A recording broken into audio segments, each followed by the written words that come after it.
Our next speaker takes us, I think, further along the pathway is Simon Haliyo. He is earned his PhD in the field of microrobotics and is a professor of microrobotics at the University Pierre et Marie Curie in Paris. He will be speaking with us today on artificial helical nanobelt robots for biomedical applications. So I think we're going from a position of indirect control to some level of perhaps autonomous control. Simon? Hello, thank you, Dr. Pat. As soon as I succeed to plug my computer in, we are set to go.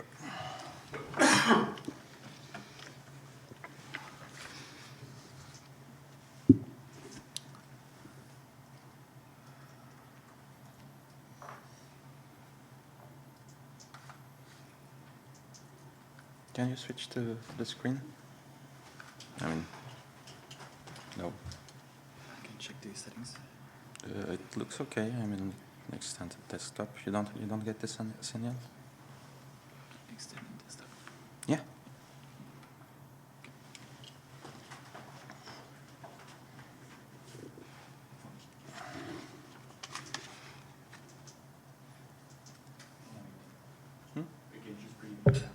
Oh.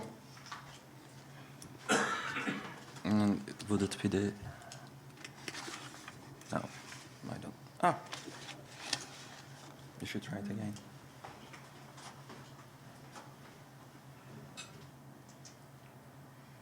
Okay.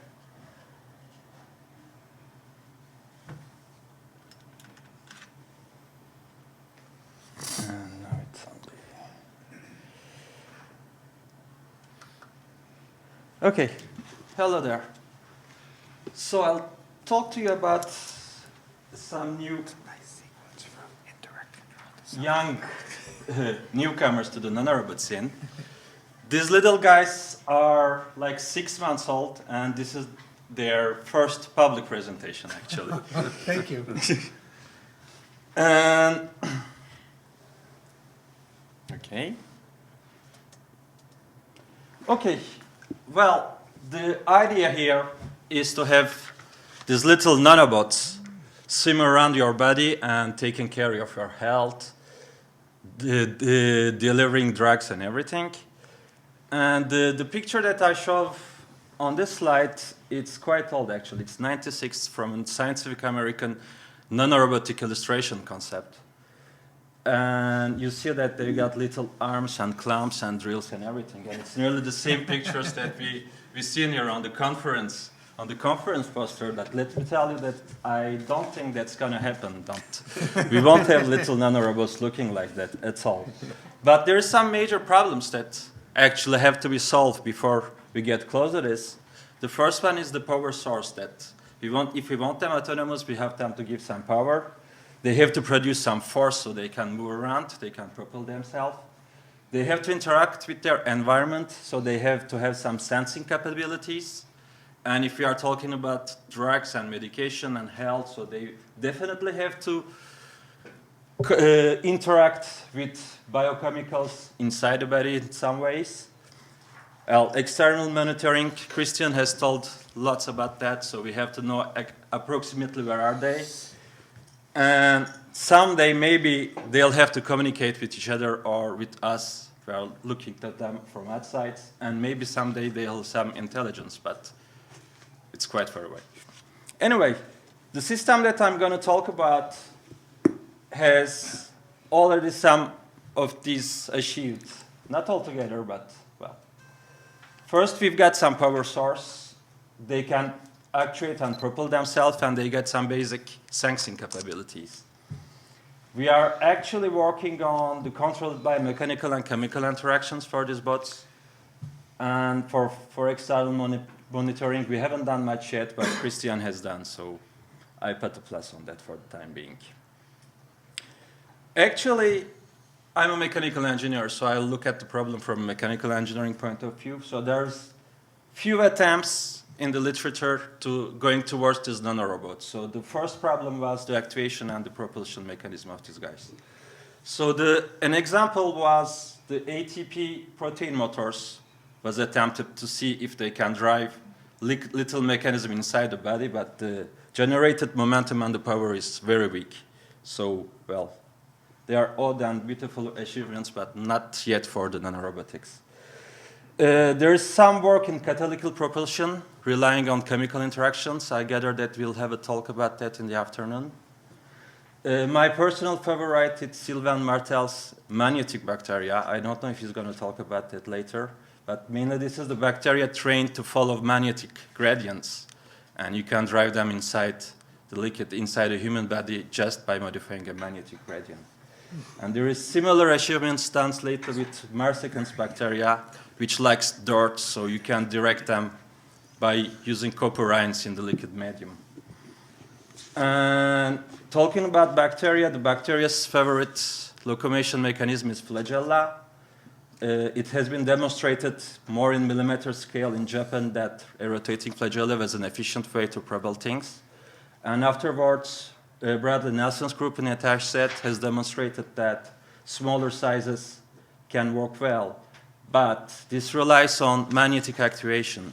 So for example, they've done a magnetic flagella, which is an HNB, which is roughly the same system that I'm going to talk about, but the actuation and false holders for small particles, but actuation relies on an external magnetic fields, like in an MRI. Actually, there are two major systems that looks very much like what we're going to do, which are optical and magnetic tweezers. With those systems, you can control a particle, a really small particle inside the liquid medium, using a laser beam or using a magnetic field. And when you control the position, and if you get a quite accurate model of what's happening on the particle, you can have an idea of the force that you're applying with this particle. So you have a kind of indirect force measurement with this kind of systems. You've got roughly piconewton force range, and of course you cannot still use them inside the body. You have to use them in under optical microscope. You have to see them. But there's been some quite impressive achievements done with these devices, like unfolding of DNA chains, this kind of stuff. So they have proven very useful. And that's actually what my team started with. We were working on optical and magnetic tweezers, and we decided the next step would be not to use an inert particle that cannot measure anything, but you have to decide, you have to indirectly calculate the force it's applying, and to replace it with something that can actually sense things. And this is how these optical tweezers works. I don't think I need to talk much about that. So this is what our main component. This is the helical nanowells. This is basically a thin film nanostructure. You got two layers. For example, we use gallium arsenide and indium gallium arsenides, but that is not the only solutions. There are other compounds that can be used for that. They are roughly like tens of nanometers thick, and you've got a strain difference between the two materials because of the atomic structures. So when you stick them on each other and when you release them from the substrate, because of this in size constraint, they scroll themselves and they form a 3D structure, a spring-like structure that you see, which is a wonderful surface to volume ratio because the overall thickness is like 20 to 30 nanometers, and we can get them as long as hundreds of micrometers. And of course, at first it was discovered by accident, like 5 or 6 years ago. Now that we understand the system, we can design them to have the exact size and number of turns and dimensions that we want to. And the good thing also in our production process, we can add metal connectors on this. So we can actually electrically interact with these devices. And yeah, I will put them all together. So this is this one that you see, it's one of the first one. It's 70 micrometers long. This model, it's 2 weeks old. It's 20 micrometers long. And I gather that in a couple of weeks, we'll have like 5 micrometer long models coming out. And the production process is quite reliable. We can go for 500 of them in each process, which takes like a half a day, and with close to 95% success rate. So the first good thing about that, like I said, is the sensing. The materials used in the production process, specifically indium gallium arsenide, is piezoresistive. And because of this high surface to volume ratio, they are really, really sensitive. So you can get a very good relationship between the force exerted on this and the current that's modifying. And the equivalent stiffness of these IVs will be like around 10 power of -3, maybe 4, which is much more better than any cantilever, any AFM cantilever that I don't know if you're familiar with atomic force microscopy. I suppose yes. This is much more better than any piezoresistive cantilever that you can get.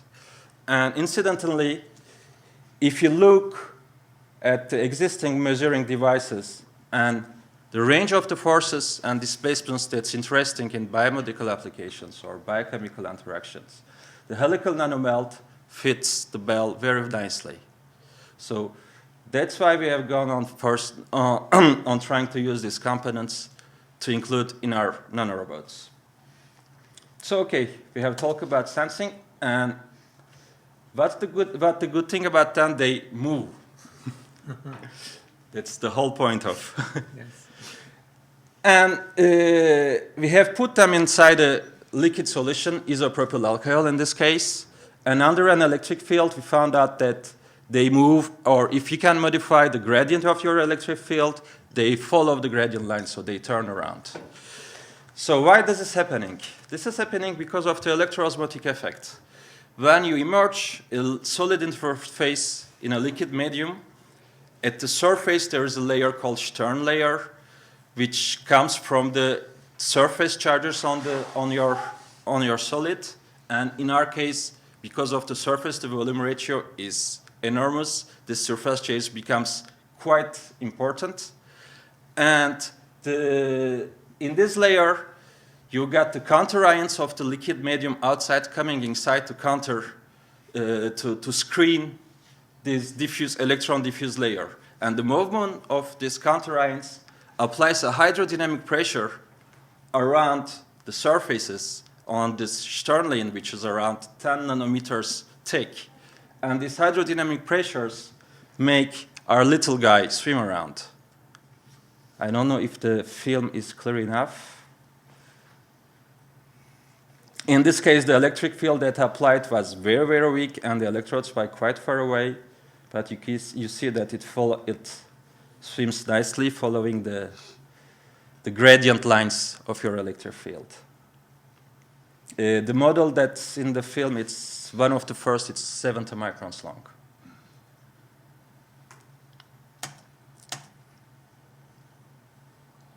Oops. Okay, so we have looked on the swimming performances. We have produced different types with modifying the doping concentration, using metals or not, and the electric materials. And we found out that we can reach speeds as high as 25 times the length of the nanorobot, which is quite impressive, but you will see that the electric field in this case is quite impressive also. So I don't know if it would be possible to put 200 volts inside a human body, but I don't think it's the case now. Anyway, but in the equation on the electroosmotic that I've shown you before, we were expecting to be linearly correlational to the electrical field. And the results are that it's not. So what we suspect that in this region, we are not in the same Reynolds region than we are here. So optimizing the geometry and the electric materials of these stuffs, we hope that instead of having a parabol hill, we'll have a straight line, so we'll have much more swimming performances. Again, well, I'll come to the difference between this using an electric field versus a magnetic field to drive these guys inside your body. When you use a magnetic field, like Christian does, actually that's the magnetic field itself that applies the propelling force on the robot. In our case, the electric fields it's merely the power source that creates the surface charges on the robot. And that surface charges creates the propelling force through the electroosmotic effect. Okay, so actually, in this case, the robot is really self-propelled, and it's not pulled or pushed by a magnetic field. So what we can do is that modifying the surfaces of the robots by using a gradient of doping, for example, using different doping gradients on the head or on the tail, or even implementing PN junctions or this kind of stuff using 3,5 compounds in the production process, we can make the tails, the flagella, act differently under the electroosmotic effect. So what we are looking at, that it is not achieved yet, like to experiment the different propulsion techniques, like trying to pump the flagella or rotated or shark-like propulsion. And as the main expertise of my group is on micromanipulation and assembly, we expect to assemble several flagellas to have like more bacterial-like structures with multiple flagellas with different properties. So we can really have a better swimming performance. And I will come back to my equation, and you'll see that in this equation, the speed of the robot depends on several parameters. This one is the electric field, and this one is the surface charges of the robots, and h, the hydrodynamic function, which depends on the geometry. So what does it mean? That the electric field by itself, it's not the sole power source, because you can use the electroosmotic effect makes that the flow of your counter-ions follows the electric field, but you can use an additional source to increase the surface charges on the robot. So you can use a very weak electric field just to point in the direction that your robot want to go, and you can use another effect to increase the surface charges, so the speed of the robot. And one of the possibilities of charging this robot without using an electric field, for example, in this case, an infrared laser.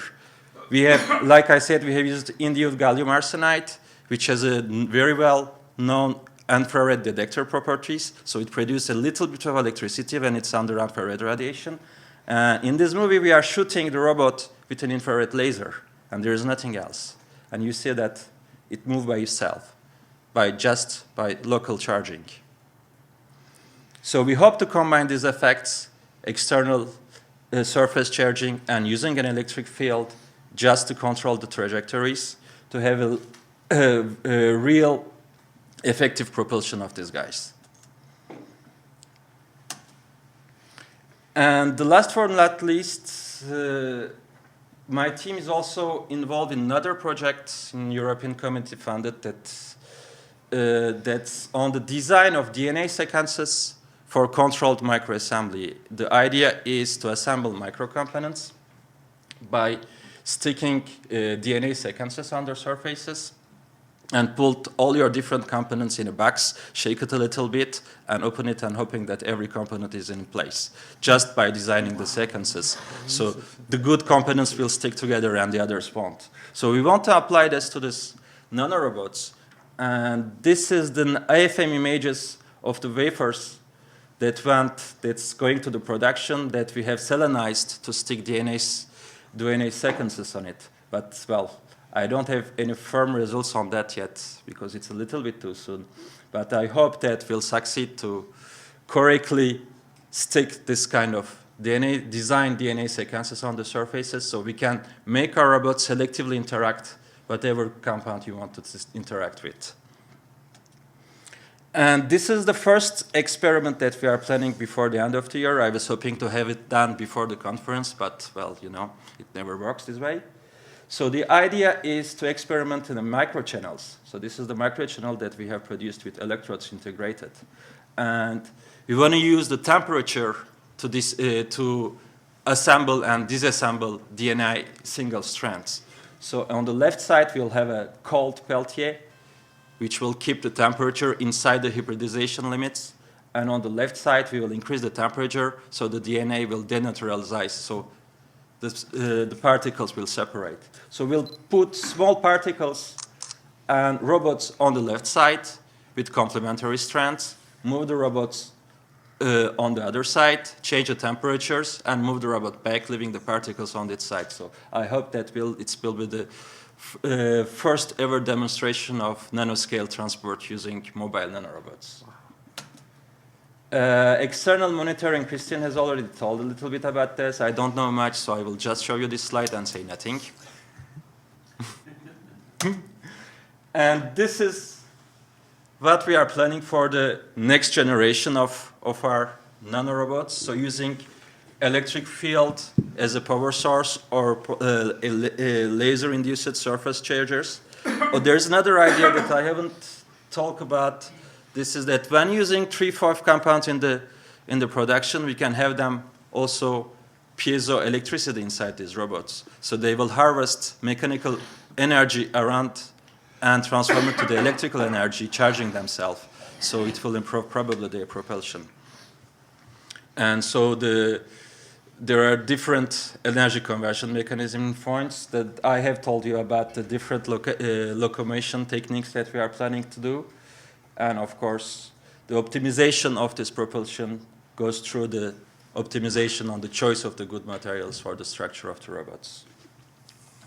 And what are they good for? That's the question that I'm here to ask you for, actually, because, well, I'm a mechanical engineer. I've been interested in this nanorobots for health applications, but I'm actually here to hear from you what you want to use them for.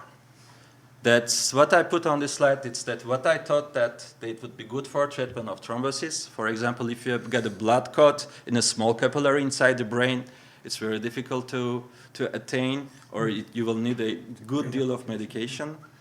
So maybe this kind of little guys will we can deliver directly the drugs inside the capillary. And they're targeted directly. I think it's self-explanatory. Maybe we can include some lab-on-chip analysis systems on the labs. I told you that we are trying to put PN diodes, and maybe someday neural probing, including fat proteins that Professor Lee will talk about later, I guess. Thank you for your attention. Simone, a fantastic and really mind-blowing presentation. Congratulations on all of your good work. I know that there are several questions and people have good ideas as well to suggest to you. So first question. Yes, please.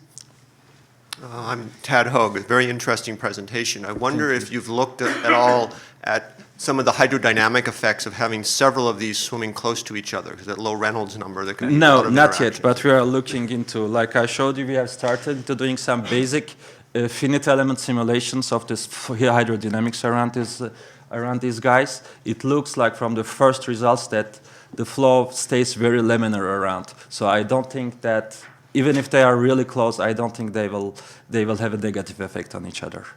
Actually, there is a negative effect for our experiments inside the microchannel. If you create an electroosmosis effect in the microchannel, you also create a flow of the liquid, not only the motion of the robot. So you have to counteract the flow in the microchannel to isolate only the motion of the robot. That's the major difficulty now that we are facing for the experiments.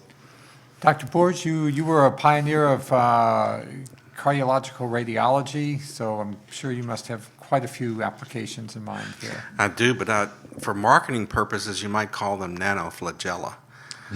They look, as a zoologist, they look more like flagella than belts to me. Yeah, well, that's the name of the guys, nanobelts. Actually, the name that we have choose for the robots are nomads. Nomads, I like Nomads, as in nanomedical robots for diagnosis and analysis. I love it. Just a comment. Thank you. Yes, both one and then two. Yeah, I like very much your approach because I think you go from the needs. You look for what has to be done and then try to fit your system to this and not doing the other way around, which many people are saying, we have this system, let's see what we can do with it, and then they kind of rape the things to work. So I think that's, and you're also using a lot of unknown information although you don't refer to it directly, what's known in the coloring chemistry, you know, when you put things in electric fields, there are 4 different things that can happen. Electroosmosis, electrokinetics, electrophoresis, all this stuff, and you put them there in a very straightforward way. So I think you can learn a lot from going back to the old books. Yeah. Even hard to find anymore on the information data, and really apply them here. But I think the fact that you're really using small particles and take advantage of well-known properties will bring you far along the way. I think it's very nice. Thank you very much. Hi, Jay Hickman, UCF. Very interesting work, very nice. Thank you. Question though, you had it at the last slide on the bottom, which was the surface chemistry. Yeah. And that could be really important or really detrimental to what you're trying to do. Have you put this into a protein-rich solution at this point? No, not yet. Okay, because, yeah, and also as you vary the osmolarity to the changes their capabilities as well? Exactly.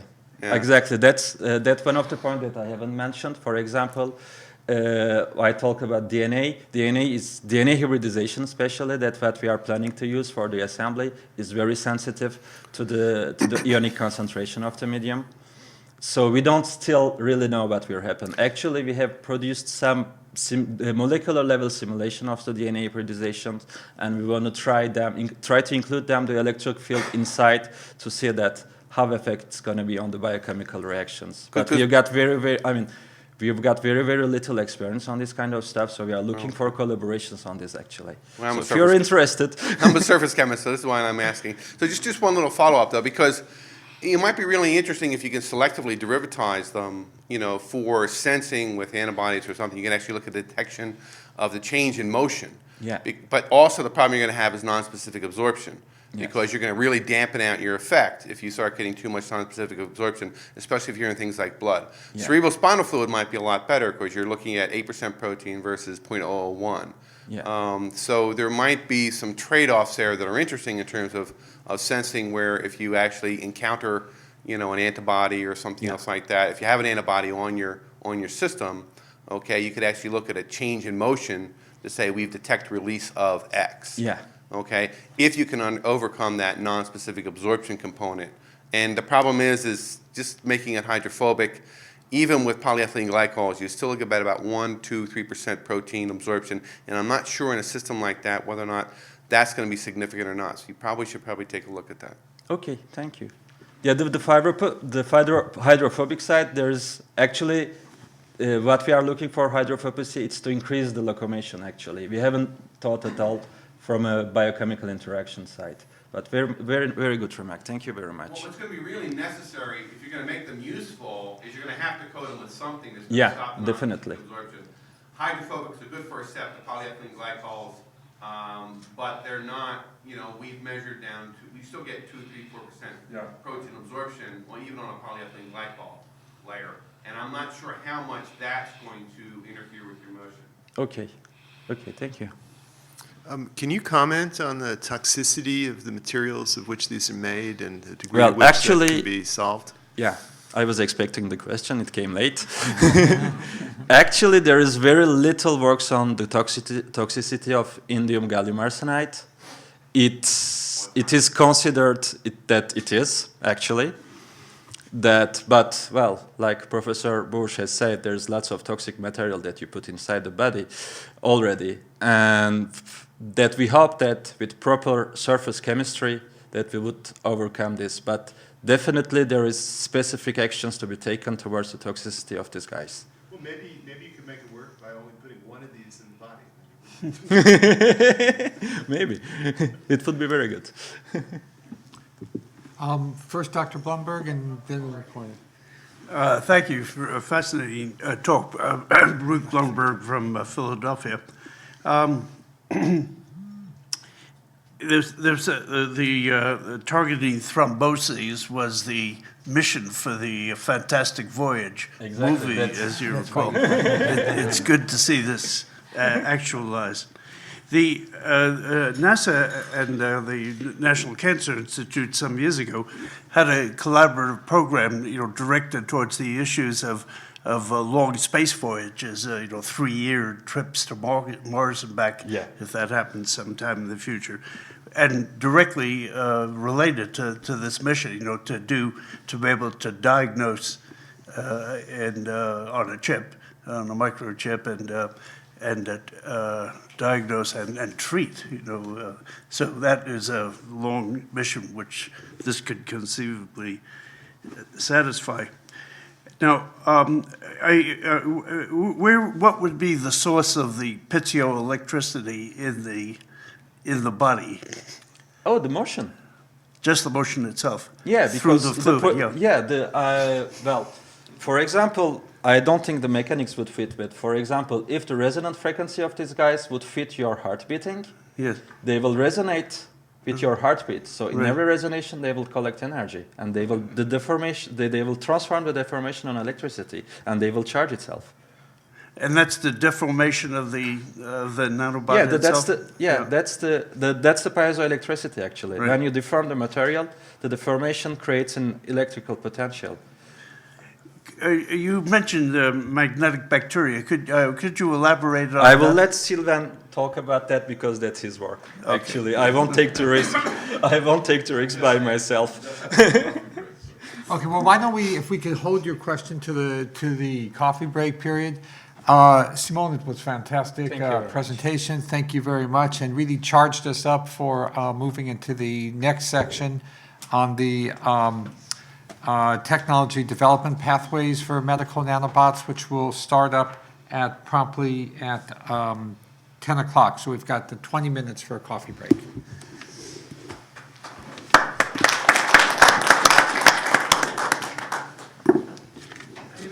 There was